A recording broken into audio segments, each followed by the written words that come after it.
Hi hello Hosabale couples ಕಡೆಯಿಂದ ನಮಸ್ಕಾರಗಳು. ಇವತ್ತು ವಿಶೇಷ ಏನಪ್ಪಾ ಅಂದ್ರೆ ಜ್ಯೋತಿರ್ಭೀಮೇಶ್ವರ ವ್ರತ.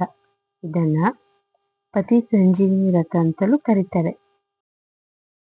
ನಾನು ಈ ವ್ರತ 8 ವರ್ಷದಿಂದ ಮಾಡ್ಕೊಂಡು ಬಂದಿದ್ದೀನಿ. ಪತಿ ಸಂಜೀವಿನಿ ವ್ರತ ಮಾಡಲು ತುಂಬಾನೇ ಖುಷಿ ಆಗುತ್ತೆ. ಈ ವ್ರತ ಮಾಡೋದ್ರಿಂದ ಮನೆಯಲ್ಲಿ ನೆಮ್ಮದಿ, ಸುಖ, ಸಂತೋಷ, ಗಂಡನ ಆಯಸ್ಸು, ಆರೋಗ್ಯ ಎಲ್ಲ ಸಿಗ್ಲಿ ಅಂತ ಈ ಪೂಜೆ ಮಾಡ್ತಾರೆ. ನೀವು ಇದೇ ಥರ ಪೂಜೆ ಮಾಡಿ ಮನೆಯಲ್ಲಿ ಎಲ್ಲ ಒಂದು ಕಡೆಯಿಂದ ಸ್ವಚ್ಛ ಮಾಡಿಕೊಂಡು ನೀಟಾಗಿ ಪೂಜೆ ಮಾಡಿ ನಿಮಗೂ ಒಳ್ಳೆಯದಾಗಲಿ. ಎಲ್ಲರಿಗೂ ದೇವರು ಒಳ್ಳೇದು ಮಾಡಲಿ.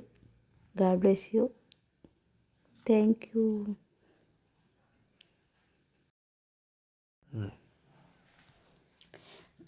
ಒಂದು ಅಗ್ಲೊಂದು ಪ್ಲೇಟ್ ತಗೊಂಬಂದು ಚೊಂಬಲ್ಲಿ ನೀರು ತಗೊಂಬಂದು ಈ ಥರ ಕಾಲು ಪ್ಲೇಟಾಗಿ ಇಡಿಸಿ ಈ ಥರ ಎಲ್ಲ ತೊಳೆದು ಶುದ್ಧ ಮಾಡಿ ಕಾಲು ಫುಲ್ ನೆನೆಬೇಕು. ಇಂಬಡಿ ಎಲ್ಲ ನೆಂದಿರಬೇಕು. ಮತ್ತು ಅದಕ್ಕೆ ಅರಿಶಿನ ಕುಂಕುಮ ನೋಡಿ ಇದೇ ಥರ ಮಾಡಿ ಅರಿಶಿನ ಕುಂಕುಮ ಎಲ್ಲ ಇಟ್ಟು ನೆಕ್ಸ್ಟು ಕೈಗೆ ಕಂಕಣ ಕಟ್ಟಬೇಕು. ಫಸ್ಟ್ ಅವ್ರು ನನಗೆ ಕಟ್ತಾರೆ, ನಾನು ಅವ್ರಿಗೆ ಕಟ್ಟಬೇಕು.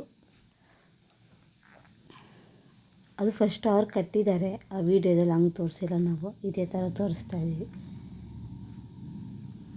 ನೆಕ್ಸ್ಟು ನಾನು ಅವ್ರಿಗೆ ಕಟ್ತಾ ಇದ್ದೀನಿ ನೋಡಿ. ಇದೇ ಥರ ಭೀಮ ಅಮಾವಾಸ್ಯೆ ಪೂಜೆ ಮಾಡೋದು. ಮತ್ತು ಉದ್ಗಡ್ಡಿ ತಗೊಂಡು ಪೂಜೆ ಮಾಡಬೇಕು. ಇದೇ ಥರ ಪೂಜೆ ಮಾಡಿ.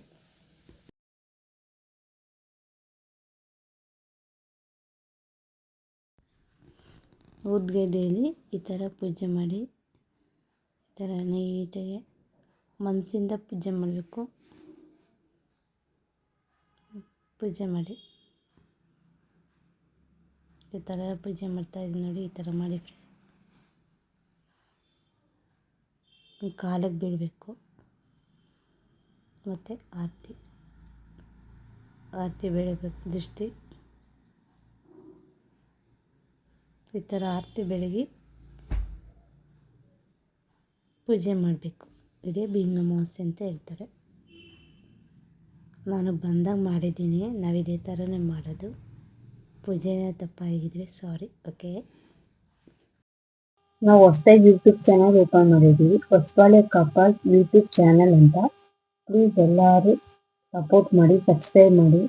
ಇನ್ನು ಮತ್ತಷ್ಟು ವಿಡಿಯೋಗಳು ಮಾಡ್ತೀವಿ, ನೋಡ್ತಾ ಇರಿ. ಈ ಕಪಲ್ಸ್ಗೆ ಸಪೋರ್ಟ್ ಮಾಡಿ. Thank you.